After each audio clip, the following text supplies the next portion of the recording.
you want to break the shackles of greed, then focus on the basic blessings. Remember or realize you can't take it with you. And then Paul goes on in verse 9. Those who want to get rich, they fall into temptation and a trap, and into many foolish and harmful desires that plunge people into ruin and destruction. For the love of money is a root of all kinds of evil. Some people, eager for money, they wander from the faith and pierce themselves with many griefs. Now, in that section, I'd tell you this. God wants you to have money. He doesn't say that money is a bad thing. He didn't say that money is the root of all evil. How many of you ever heard somebody misquote that verse by saying, oh, you know what? Money is the root of all evil. It's not what Paul said. He said money is a root of all kinds of evil. Money is not evil. Money's just a tool. God wants you to have money. He just doesn't want money to have you. Okay?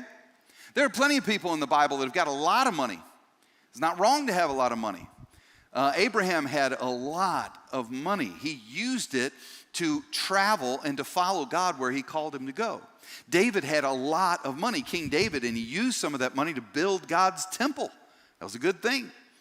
Who else? Barnabas in the New Testament, he had money. He supported that New Testament church. Susanna was the wife of one of the politicians in that time. And she used her money to support Jesus. Those early Christians, they would give money to the church and as a way to help those in need. Having money is not a bad thing. It's how you use it. You don't want the money to have you. And watch this. God wants us to use money to love people. But if you mix that up, it messes things up. God wants you to use money to love people and love people, not love money and use people. Does that make sense?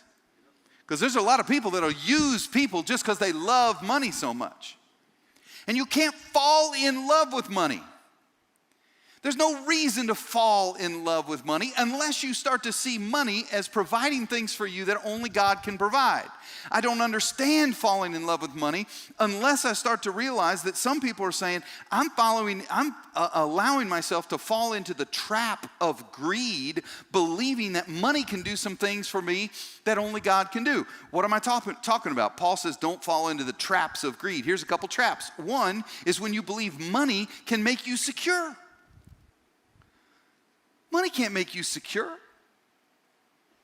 A drunk driver crosses the median. That drunk driver's not thinking, okay, there's an old beat up pickup truck from 1983 and there's a brand new Mercedes SUV. Doesn't matter what you drive, you can't be completely secure just because you have money. Cancer does not care if you make $10,000 a week or $1 million a week. It just doesn't care.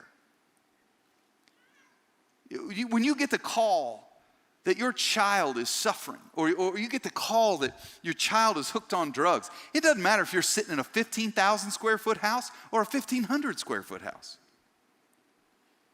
There's nothing. I've got some friends right now. I've got one guy that is just, by all intents and purposes, if you knew, you'd say that's a wealthy person. But his son's got cancer. Somebody else, same thing. You say, that's a wealthy person. He's going through divorce right now. And all I'm telling you is that sometimes people fall in love with money because they think, oh man, if I just had enough money, I'd be secure, I'd be insulated from all the suffering of the world. But if you think about it, you know that's not true.